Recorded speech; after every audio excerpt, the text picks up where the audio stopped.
Chào bạn, tôi là bắp cải. Tôi giúp mạch máu luôn khỏe mạnh.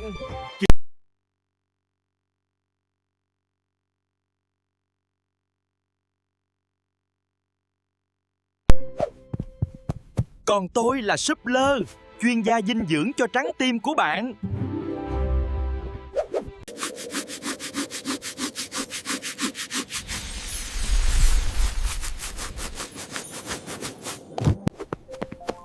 Đừng quên mướp đắng nhé.